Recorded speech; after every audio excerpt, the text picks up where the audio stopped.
times more steel in 5 years ago, 2000, with about 3,000 workers, and I only had 22,000 workers. I look around, there's nobody there. Okay? There are guys sitting up at a council with their computer controlling everything. Okay? And we're behind the times in steel production in this country as compared to China, Korea, and even Russia. Okay, so it's much less jobs going offshore. That's not that it's not true, but what's really happening is we are hyper-industrializing. We do everything so well with high technology that we don't need so many workers. Okay, and I think it's important to get at. Here is the Mexican labor force, and let me give you one of my pet peeves. It's not just a peeve. I think it's terribly important to recognize. It's almost, pardon me, stupid to talk about immigrants in a generalizing sense. You know, because if you talk about immigrants, let me say, suppose the only immigrant population we had were Filipinos and Mexicans, and rather than wanting to talk about Filipinos and Mexicans, you want to talk about immigrants. So what do? You take the median income, for example, of Filipinos, which is about a household income, maybe $80,000 a year, and you take the median income of Mexicans, with a household income being $32,000 a year, you put them together statistically, you say the median income of immigrants is $45,000 a year. It describes nothing but a statistical number, okay? And we do that all the time. There's such an incredible variation, okay, that we end up lumping enormous differences and give statistics and numbers that apply to no one. Okay, and yes, they literally do represent immigrants, but in an incredibly abstract way that I think obscures reality more than contributes to it. And so even when I do, and the concern is, how do you break these things down and make it meaningful without getting down to an individual person, which doesn't help you at all either. When I look at Mexicans, I've got to break them by immigrant and native born, and they've got to be broken by male and female, okay? Because if you say Mexican immigrants and don't separate by sex, their occupational work is so different. Again, you're back, I think, to a certain kind of statistical fallacy or misrepresentation. And the same kind of thing if you talk about either Mexican males, you don't separate whether they're native born or foreign born, you've got the same kind of problem. If you can see this, there are about depending on what system you use, 16 or 20 industries that we classify occupations in. What I did on this graph is take the top four industries that have the highest proportion of foreign-born males, then the highest proportion of native-born males, the highest proportion of foreign-born females, and the highest proportion of native-born. So, and other is, aside from the top four in terms of absolute numbers and percent, what do they constitute? So if you look at foreign-born males, you can see 34% are in manufacturing, the largest proportion of work that they do. For native-born males, 19%, okay? Enormously sizable difference. That will probably change as these foreign-born males stay in the city of Chicago longer, and particularly their progeny. But an enormous difference. And it's even more impressive to look at foreign-born females, 42% of foreign-born females in manufacturing, basically light industry. And if you look at 12%, okay, a 30% difference, okay? Now, one of the things that to me is relevant is a relative similarity, not perfect one-to-one, but not a lot of difference between foreign-born and native-born males, okay, in terms of the occupational structure, with the exception that you see the other is a lot bigger for native-born than other. And one of the things I'll get into next is how much immigrants spread themselves across the labor force. So immigrants, no matter how you measure them, I'll show you a chart in a moment, they are really circumscribed in terms of a small number of occupations. Something that you'll forget as soon as you walk out of here, but play with a little bit. We've got over 800 jobs the Department of Labor identifies and lists when it does various kinds of analyses. 800 jobs, okay? In the city of Chicago, for Mexicans, half of all Mexicans, I believe, we'll look at it again, are only 13 jobs. Over 800 possible jobs, but they're in 13 jobs. Why? Well, part of it is their human capital, their cultural capital, their social capital, etc. We'll get into that a little bit. But what this is saying, with other, for example, at 47%, almost half of native-born males are more spread out in other industries than foreign-born, not surprising. And what's fascinating, too, for me anyway, is you see foreign-born females are in light industry and manufacturing, and almost very few in manufacturing for native-born females, and all of a sudden you see retail, trade, education, health, and social services as being reasonably high, and also a large other as compared to this other. So Mexican native-born males and females versus foreign-born females, they've changed their occupational commitments a great deal more than native-born males and foreign-born males, I would argue. Okay.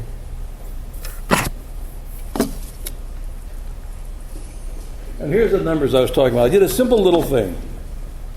I said, how many jobs do I have to count, okay, for Mexican immigrant males to find out what is 50% of them do? 13 jobs will encompass 50% of all immigrant Mexican males. 23 jobs, 65% of all immigrant males. 35 jobs, 75%. Okay? And again, I'm saying that over 800 possible jobs, you get 75% of Mexican males in only 35 jobs. And if you look at other immigrants, to use bad English, it ain't much different, okay? Filipinos, more spread out. Polish, a little more spread out. But all of them in their low teens, middle teens, a little high, and Filipinos 22%. And by and large, the same kind of issues. Women, a little bit even more circumscribed, okay? You get to 75% with only 28 jobs for Mexican females, okay? You get to 75% with only 37 Polish jobs for females as opposed to 45 for Polish males. So what it means, again, is that women immigrants, and I think it's the case for women in the broader society too, but not quite as extreme as these numbers reflect, women have fewer occupational options.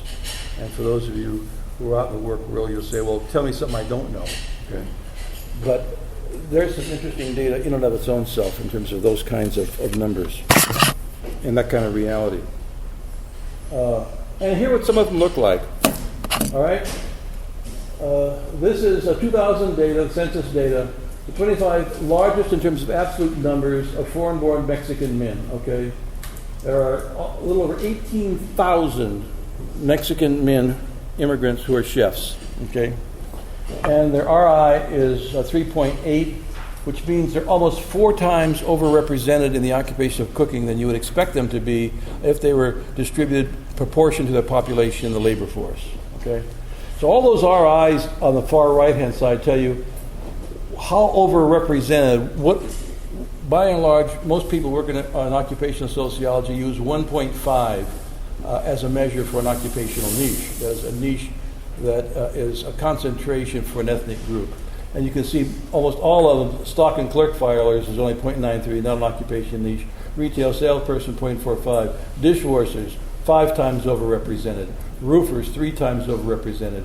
I don't have, because the numbers aren't that great, for the drywall example I gave you, but it's 17 times overrepresented, okay? And one of the amusing things of the sort is when I do the same thing for Indian women, if I were to say, can you think of an occupation that Indian women in Chicago and probably the rest of the country would be 38 times overrepresented in terms of their position in the occupational structure? 38 times overrepresented. Anybody ever thought? When I say it, you're going to go, oh, yeah, of course. I'm sorry, Indian women. I may have said Filipino, I apologize. Indian women. Anybody? Yeah, here we go. Hotel, motel management.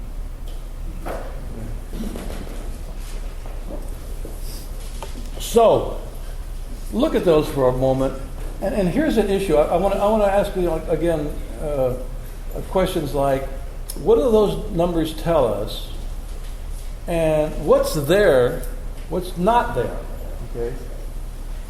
So you see cook, construction labor, grounds maintenance workers. These aren't my labels, by the way, the Department of Labor labels. Okay. Merchandise and plastic workers, production workers, janitors and building cleaners, laborers, drivers, sales workers, truck drivers, first line supervision of production operations, et cetera, et cetera, et cetera. All of these, by and large, are unskilled, mostly unskilled, a little bit of semi-skilled jobs, no white-collar jobs, no professional jobs, no administrative jobs, etc. This is the bottom of our occupational ladder in the country as well as Chicago. Okay? And you've got dishwashers, dining room and cafe attendants. Dining room and cafe attendants. That's a euphemism for busboys. All right.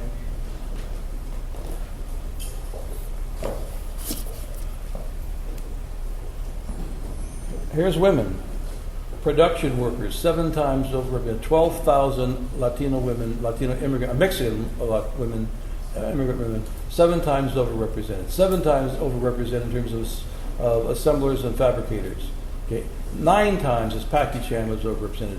Almost 9 times machine operators. Look at all those, all in production. It goes back to the manufacturing industry of Mexican women. Maids, cashiers, laborers, okay, janitors. Again, not surprising. A little bit of what teacher assistant, customer service representatives. I think customer service representatives mean that maybe your hostess in a Mexican restaurant. Okay.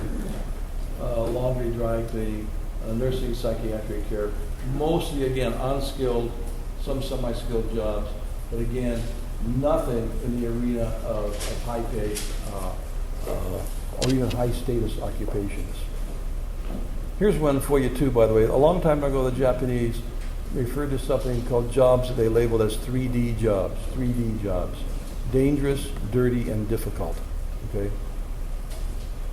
Mexicans in this country, it's a 5D job. Dirty, difficult, dangerous, demeaning, and devalued. Okay.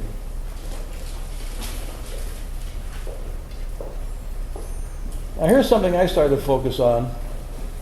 We talk about occupational niches, and one of the things that's happened over time is immigrants getting out of manufacturing, and I refer to it as finding the soft underbelly of our economy that allows them to become upwardly mobile on their own terms, on merit terms, rather than having to be credentialized by the dominant society who says, you can't have this job if you don't speak English. You can't have this job if you don't have a high school diploma. You can't have this job unless you've been to a culinary institute or whatever. I'm saying there are sectors out there that require merit for upward mobility, not just credentials. And so if you look at cooks. In 1980, 8.5% of all cooks were Mexican. 1990, 18%. 2000, 36%. First line supervisors, okay? Waiters and waitresses. Growth, growth, growth. Chefs and head cooks, little asterisk if you can read it. That, for the first time in the 2000 census, were cooks separated into chefs and head cooks as well as cooks. So we don't have any timeline data on that. To me, what's important is 2 things. One, I would say these represent major occupations in the food service industry, on the one hand, but also shows, I would argue, upward economic mobility of Mexicans in that arena in the following way. Chefs and head cooks average about $15 an hour, first line supervisors 12, etc. So yeah, they're loading up down as dishwashers still in very cheap ways, but they're also beginning to make headway over here, okay? Which I'm saying these are niches of upward mobility that are not oppressive to them in terms of a lack of human capital. One of the things that's also somewhat fascinating, in the city of Chicago, almost 1/3 of all sushi chefs are Mexican. Now, when I was teaching one of my 206 class, 206 in my jargon in sociological work, when I was teaching a 206 class, I had an Italian kid who owned, his father was a restaurateur, not surprising for Italians, but he was fascinated with Japan in high school, and he spent a couple of years in Japan going to school and became fluent in Japanese. And so he now is kind of, for the city of Chicago, when Japanese visitors come, Japanese businessmen who don't speak very good English, he's tapped by the city of Chicago to help squire them around. So he said he had about 6 or 8 Japanese businessmen that he took to dinner at a large Japanese restaurant with sushi chefs. And he says this was the first time a Japanese businessman had been in the U.S., let alone Chicago. And there were 5 sushi chefs. 4 of them were Mexican, and 1 of them was Japanese. And he said they were very confused.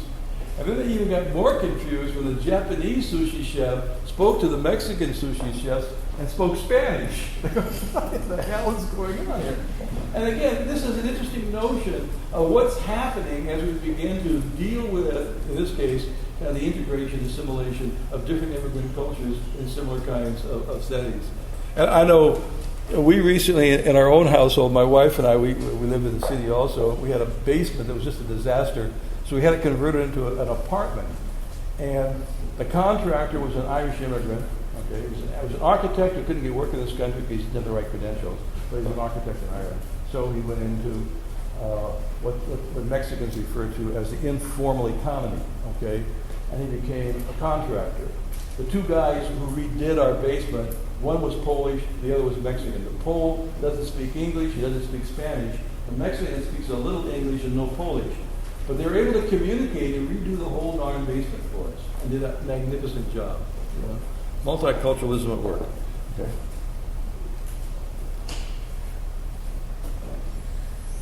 And here is something I think is incredibly depressing, very dramatic. You want to talk about inequality, which is where I'm going with much of my work these days, looking at inequality.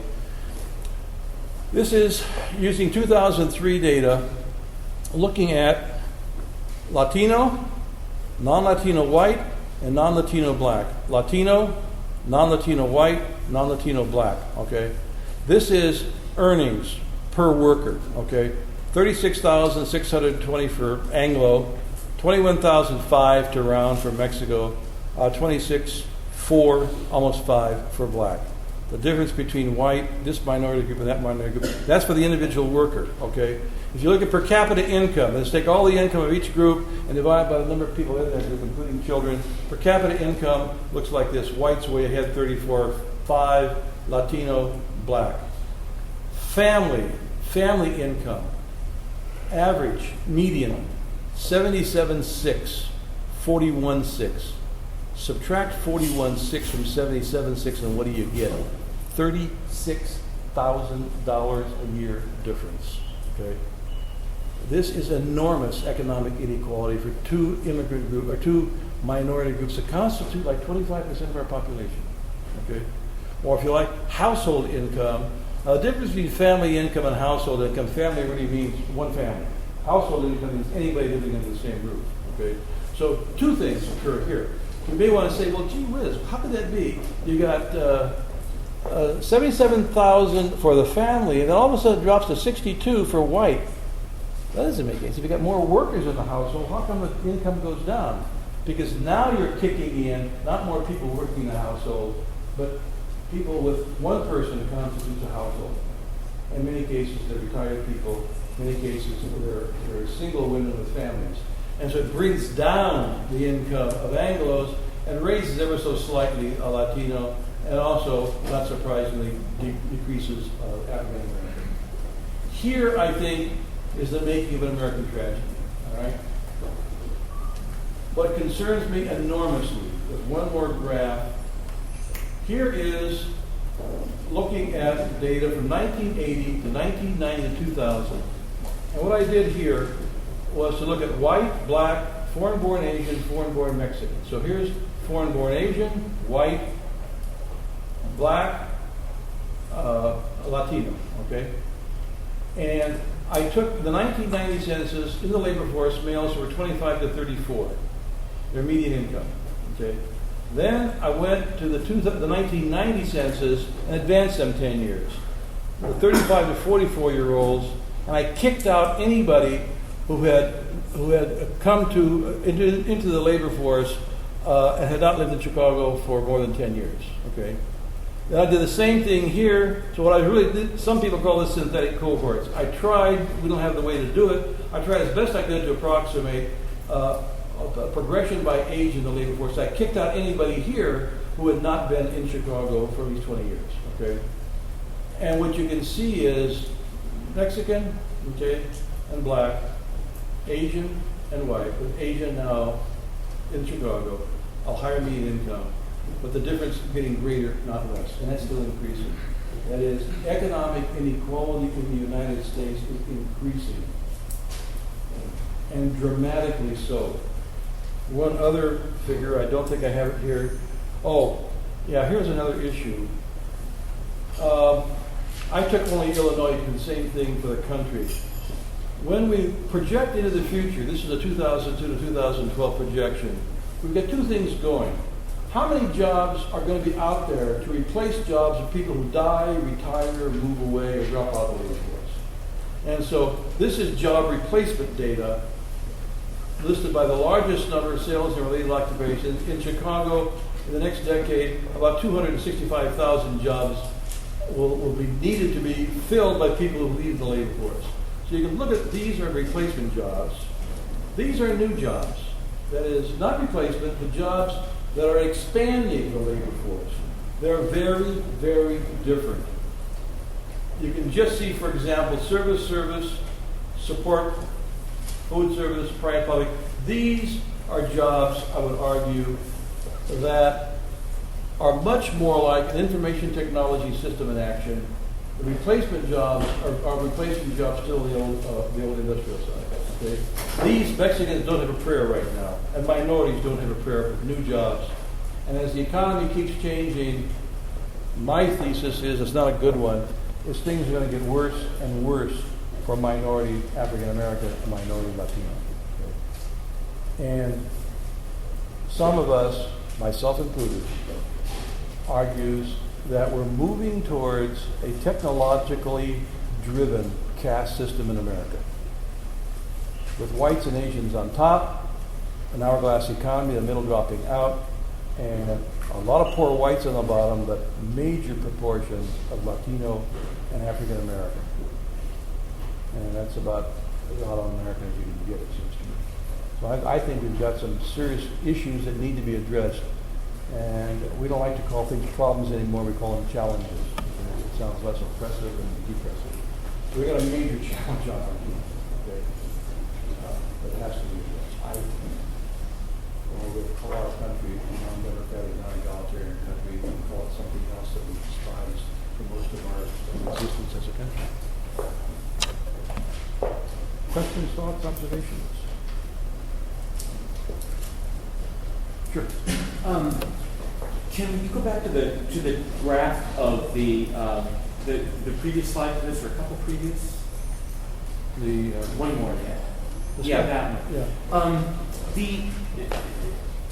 Many of my students, I think, would look at that and they would say, well, obviously, Asians are pulling themselves up by their bootstraps and working very hard, and it's proof that our free market system is fair. And obviously the low income of the foreign-born Mexican and blacks is because of some inherent laziness or something. Yeah. You're saying that's not quite true, that the Asian population is coming here largely middle class to start with. Upper middle class in some cases. Yeah. Okay. I mean, I remember a couple of years ago, one of the faculty in international relations at DePaul, I mentioned that the Filipinos had very high incomes in Chicago. She says, "John, you're nuts." She said, anybody who knows international affairs knows that in the Far East and the Pacific Rim, Filipinos are looked down upon. They're at the bottom of the barrel. I said, we're talking selective immigration here. These aren't a random sample of Filipinos. This is the best and the brightest. These are people the Philippine government is paying for their medical school, their nursing school. And a very poor country. And what are we doing? Bringing them over to this country. We're doing the same damn thing in Africa, okay? Which is even much worse than the Philippines. And I don't know, 2 or 3 weeks ago there was an article, I don't always say the New York Times because that always sounds good, saying that Africa is in real trouble because, again, we're creaming off the best and the brightest in Africa, bringing them over here. And it's a real issue. You can't survive economically in these cases. So that In Mexico, for example, to do the same kind of job they're doing in Mexico as in the United States, the income ratio is about 9 or 10 to 1. Okay? They're doing exactly the same thing in Mexico. You get 9 or 10 times more doing that in the U.S. So why in the world don't we? Why in the world don't they step across the Rio Grande and make 10 times more? You know? I was down in Arizona a couple of years ago. I'm not sure if you're familiar with the label maquiladores. Maquiladores are factories, foreign factories in Mexico along the border.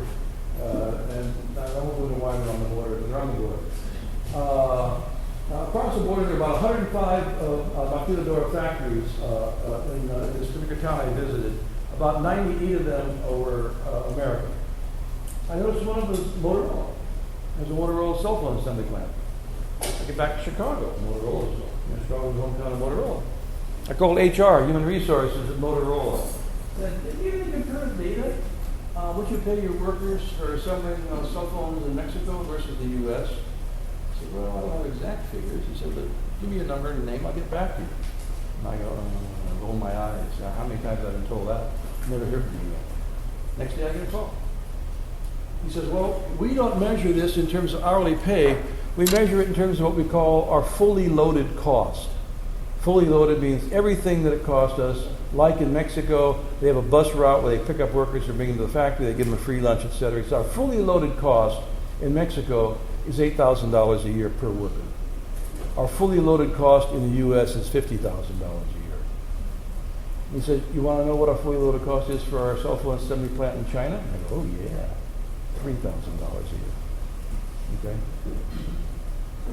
So how long do you think the cell phone assembly plant in Mexico is going to last? Right? Because Mexico's losing to Asia. Okay. And now they've got the same kind of problems we think we have, but on a larger scale. Okay. Sure.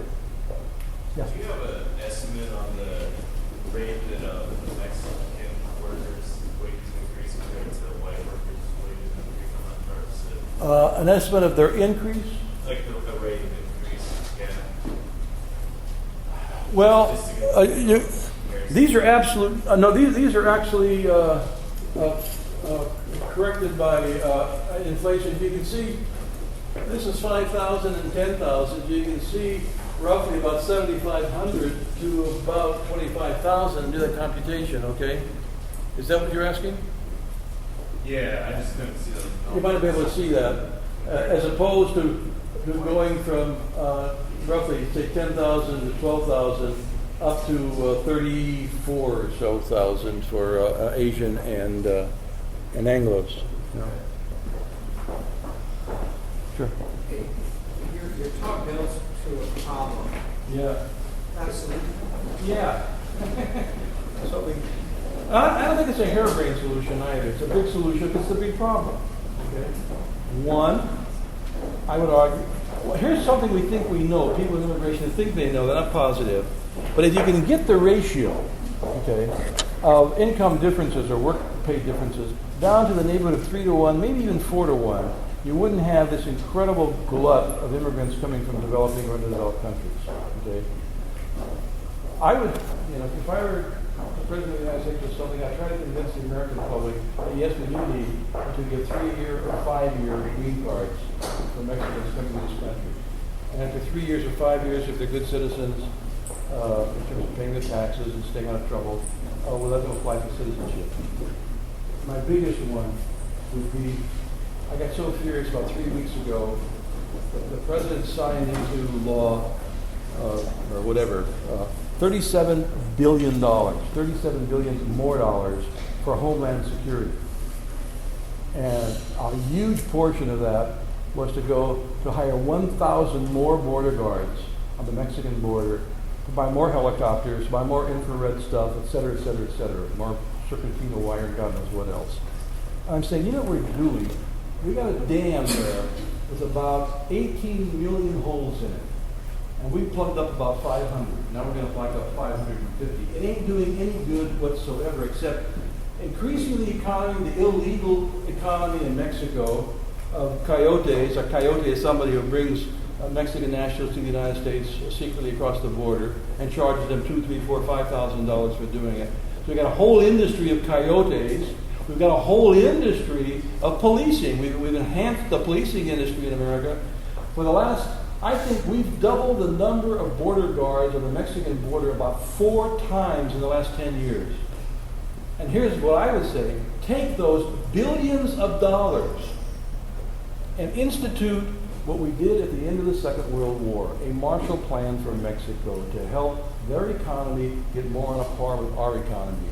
And what we'll do is change that slide to something like this. Okay? Mexicans don't want to come to the United States because they love the climate here. They come here because they can make a living for their family. Why in the hell would they come to a place like Chicago in January and February when it's miserable? You know, they come from a sunny, warm culture. But, you know, it's like, I forget who the bank robber was, but they asked, why do you rob banks? He said, that's where the money is. Okay? And why do Mexicans come to a crummy climate like Chicago? Because that's where the jobs are. Okay? And so if you help change that economy, they're going to stay in the country they love. You know? Mexico. So, you know, then you may say, well, that's too idealistic, you know. But when are we going to learn these billions and billions of dollars we're using to build bigger fences isn't doing a damn bit of good? And so what's the solution? Like in America, build more prisons. Okay? We have the largest number, percentage-wise and absolute number of people in prison of any country in the world, except I think when Russia had gulags. Okay? That's good. Are we headed for a situation like France? Probably. Seriously, I mean, it's happened before, too, in Chicago. In LA, if you remember. You know, so, look at the beating in Los Angeles produced in terms of riots. And so, you know, what you've got is this fifth-rate population out there, and it's just hard to know what match is going to ignite it. I think. And I think even more importantly, you guys are going to be involved in this too. And that famous movie, I've had it, you know, I'm not going to stand for any more of this. It's going to be tough for you guys. And, you know, I cynically say, you know, drugs did not become a problem in America until they hit college students. Okay? It was never a problem because this is those Africans or blacks, all that shitty stuff, you know.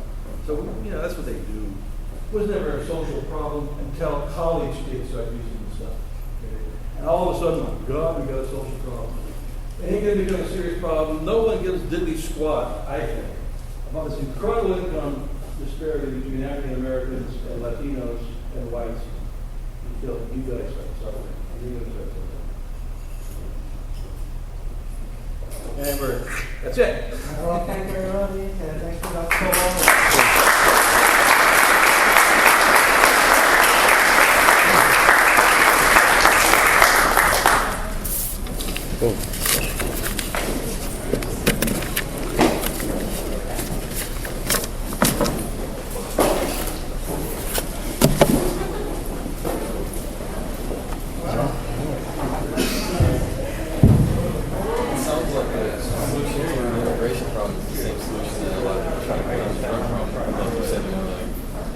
billions of dollars to go to war as opposed to doing preventative measures or trying to really deal with it, which is significantly cheaper. But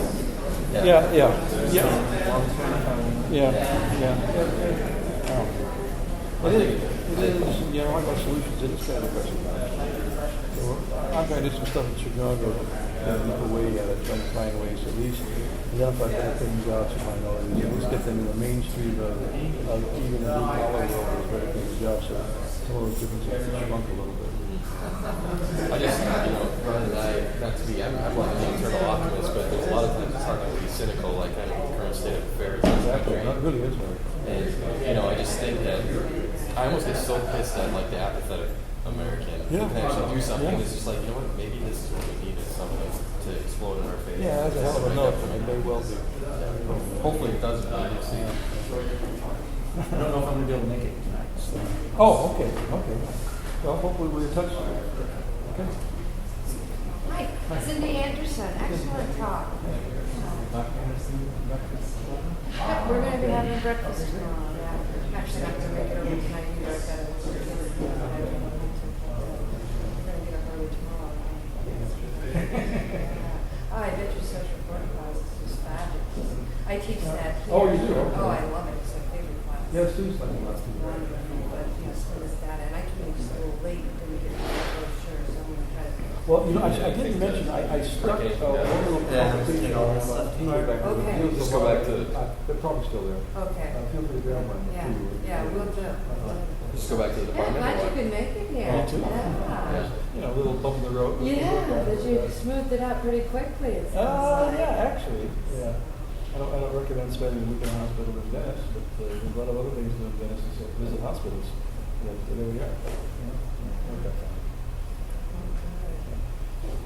The students were very interested and present tonight, so that was good. They were bribed, we know that. Well, sure, but you know, they also, most of them, I was impressed with, the student culture here is one that they tend to get up and leave Yeah. real quickly. Uh-huh. And the majority of Mostly, them yeah, hung out. we started walking out, but Yeah, we so just that getting was, late, I was getting that was late. pretty good, Yeah. yeah. That was nice.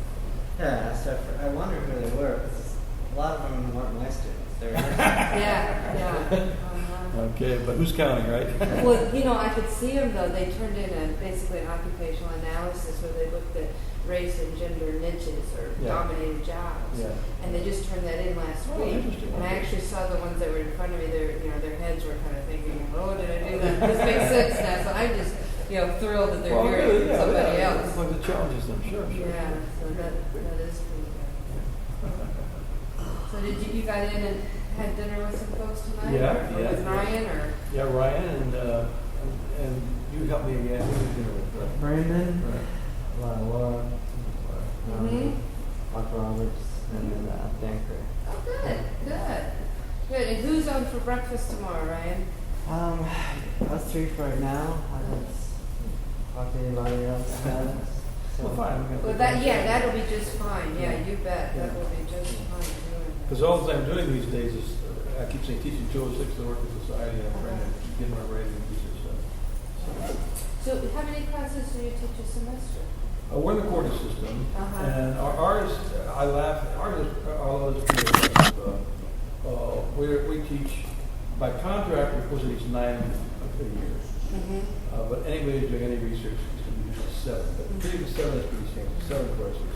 So it's 3, 3, and 1, or 3, 2, and 2. Spread it out and like so you on. want. Yeah. And So it's still a heavy teaching. Uh-huh. We've got agents to recruiting faculty at some point in time. How many courses do you say 7? Forget it. It's hard. Particularly if you're starting out. And so one of the things we've done with the university, first year teachers, they like to always reduce to 5 courses or something to give them a chance to do their that's funny. I had his son, he's going to see physics. I was telling my daughter I was reduced load this year. She said, "How many courses is that?" I paused for a minute. I said, "How many courses does Steve teach for his normal load?" She says, "Oh, about 2 a year." Yeah. And Rob moved 5.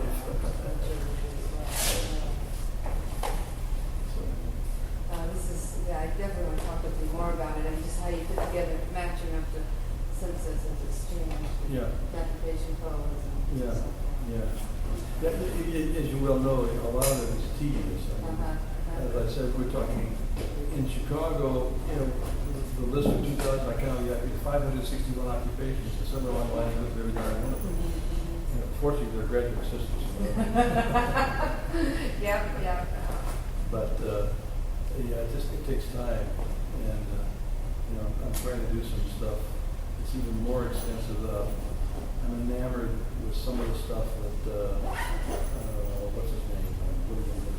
Eric Overwright at Wisconsin is doing, and, a few others. No, I got it. Measuring. Especially with the service sector. Yeah. No, Yeah, exactly. And then I've been What's that? trying to connect with, and so far I've been successful, the state of Illinois, the Department of Security that runs all the statistical information. and programs to deal with job training, et cetera.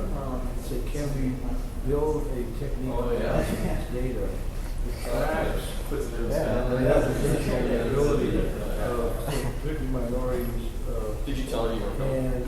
and manage I'm your gonna own tell her work, you're coming doing a because, good job, you know, but, it's- declining, She arising. doesn't care. And is there some way, I think there is, that we can look at the degree to which we're disengaging in the traditional economy, engaging in what I call the new economy, and can we tell where and what kind of reward system? So you can feed back to some of these employment service groups, et cetera, a sense of direction, what they might be doing. You think they would be interested in that? Yeah. Are you parked behind And, me? you know, it Still? shows that I'm they're on not that going to route. do something. Oh, There you're is on that the, route. So, when I got this information from this local employment dynamics, it's a survey, it's under the auspices of the census. And it's not in every state now, but I bet it's in Illinois. And Gary Green, he's at Wisconsin, also a rural sociologist, has been looking at that, the mobility issues, that if you enter at this bottom, there, you know, how stuff are you. Yeah. And he's found that data source to be really useful. I haven't checked it out yet, but I don't believe they have it for Iowa, but they have it for, you know, by state, and there's 2/3 of all the states. So I can get a little bit on that and bring it tomorrow. But Well, I was fortunate enough, it turns out I don't know what she's called, kind of a governor, the governor doesn't really have a cabinet, but quasi-cabinet. There's a woman who's in charge of all the Illinois Department of Labor, Illinois Department of Employment Security, Illinois Department of Commerce and Community Affairs, and fortunately she's Latino. And so we met with her, me and some friends at Notre Dame, and asked if they would, if the state would support some of the things that we're doing, not with money, but giving us access to their statistical systems and their departments. And she said yes. And it was really interesting because then I said, well, you send us a letter saying that the state will cooperate with us or they go on the funding and help. What she did, but she also sent a copy of that letter to her underlings. And 2 days later, I get a call from the deputy director of the Department of Security saying, "I'm so excited that we're going to be working with you." And I say, "You're a good bureaucrat. Your boss said we're going to do it, and you're going to jump in with both feet." You know? yeah, you watch. Yeah. And so she arranged a meeting with her director of their statistical division and the head economist is working.